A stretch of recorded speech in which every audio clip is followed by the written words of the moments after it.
Namo Fundamental Teacher Shakyamuni Buddha.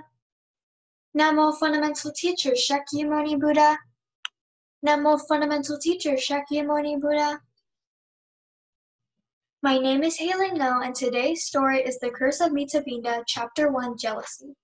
Interpreted by Venkarangada Piatisa, stories told by Todd Anderson. Once upon a time, there was a monk who lives in a tiny monastery in a little village. He was very fortunate that the village rich man supported him in the monastery. He never had to worry about the cares of the world. His alms food was always provided automatically by the rich man. So the monk was calm and peaceful in his mind. There was no fear of losing his comfort and his daily food. There was no desire for greater comforts and pleasures of the world. Instead, he was free to practice the correct conduct of a monk, always trying to eliminate his faults and do only wholesome deeds. But he didn't know just how lucky he was. One day, an elder monk arrived in the little village. He had followed the path of truth until he had become perfect and faultless. When the village rich man saw this unknown monk, he was very pleased by his gentle manner and his calm attitude. So he invited him into his home and gave him food to eat. And he thought himself very fortunate to hear a short teaching from him. He then invited him to take shelter at the village monastery. He said, "I will visit you there this evening, to make sure all is well." When the perfect monk arrived at the monastery, he met the village monk. They greeted each other pleasantly. Then the village monk asked, "Have you had your lunch today?" The other replied, "Yes, I was given lunch by the supporter of this monastery. He also invited me to take shelter here." The village monk took him to a room and left him there. The perfect monk passed his time in meditation. Later that evening, the village rich man came and bought fruit drinks, flowers, and lamp oil in honor of the visiting holy man. He asked the village monk, "Where is our guest?" He told him what room he had given him. The man went to the room, bowed respectfully, and greeted the perfect monk. Again, he appreciated hearing the way of truth as taught by the rare and faultless one. Afterwards, as evening approached, he lit the lamps and offered the flowers at the monastery's lovely temple shrine. He invited both monks to lunch at his home the next day. Then he left and returned home.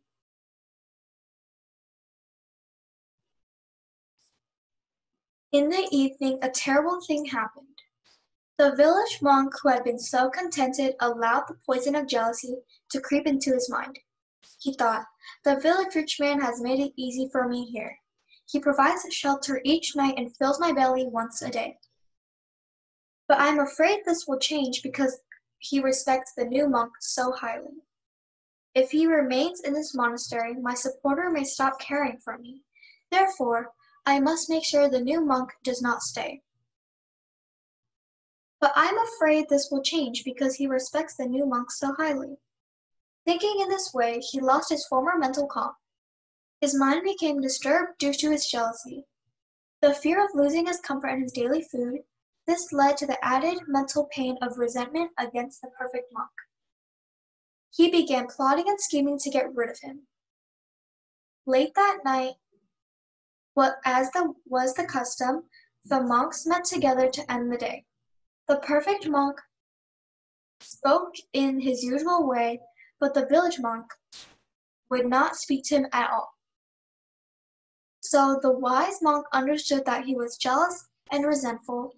He thought, "This monk does not understand my freedom from attachment to families, people, and comforts. I am free of any desire to remain here. I am also free of any desire to leave here. It makes no difference. It is sad that this other one cannot understand non-attachment. I pity him for the price he must pay for his ignorance." He returned to his room, closed the door, and meditated in a high mental state throughout the night.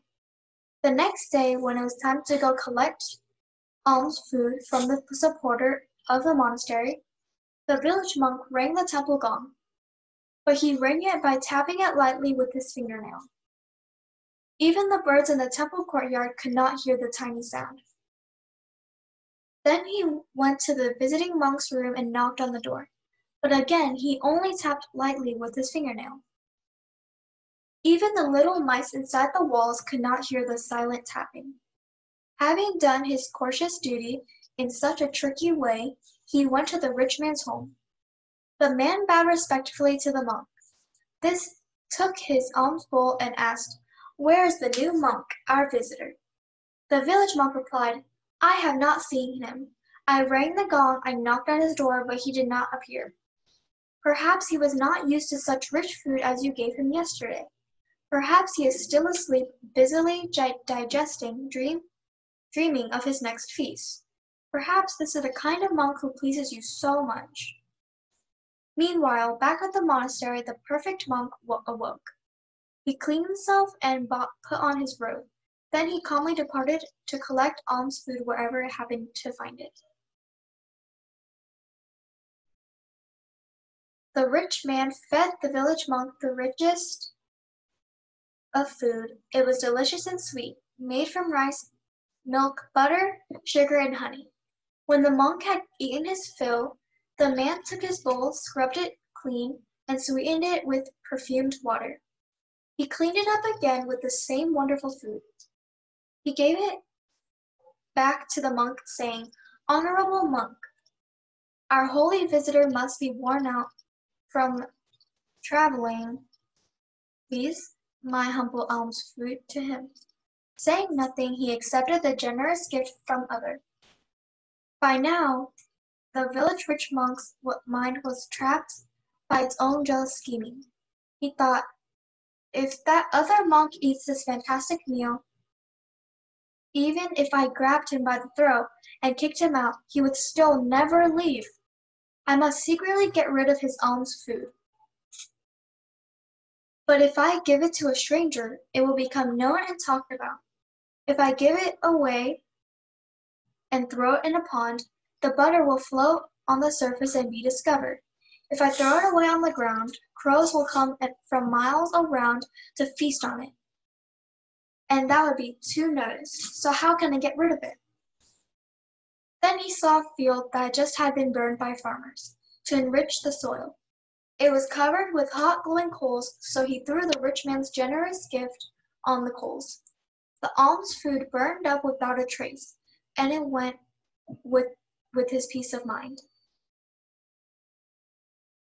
For when he got back to the monastery, he found the visitors gone. He thought, "This must have been a perfectly wise monk. He must have known I was jealous, afraid of losing my favored position. He must have known I resented him and tried to trick him into leaving. I wasted alms food meant for him, and all for the sake of keeping my own belly full. I am afraid something terrible will happen to me. What have I done?" So afraid of losing his easy daily food, he had thrown away his peace of mind.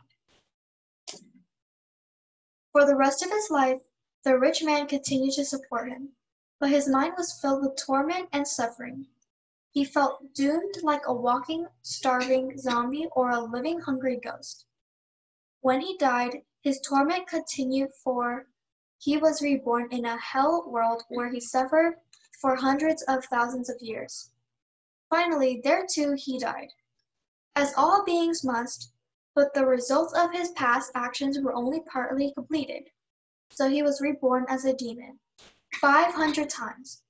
In those 500 times, there was only one day when he got enough to eat. It was a meal that was dropped off by the deer in the forest. Then he was reborn as a starving stray dog another 500 times. For the sake of a full monk's belly in a past life, all those 500 years were also filled with hunger and quarreling over food. Only a single time did he get enough to eat. That was a meal of vomit he found in the gutter. Finally, he found most of the results in his action were finished. Only then he was so very fortunate enough to be reborn as a human being.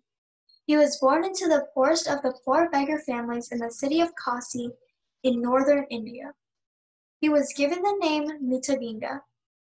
From the moment of his birth, the poor family became even more poor and miserable. After a few years, the pain of hunger became so great that his parents beat him and chased Mittavinda away for good. They shouted, "Be gone forever! You are nothing but a curse!" Poor Mittavinda! So very long ago he had not known how lucky he was. He was contented as a humble village monk, but he allowed the poison of jealousy to enter his mind. The fear of losing his easy daily food, this led to the self-torture of resentment against a perfect monk, and to trickery in denying him one wholesome gift of alms food. It took 1,001 lives for the loss of his comfort and daily food, and to be completed what he had feared his own actions had brought to pass. Namo Fundamental Teacher Shakyamuni Buddha. Namo Fundamental Teacher Shakyamuni Buddha. Namo Fundamental Teacher Shakyamuni Buddha.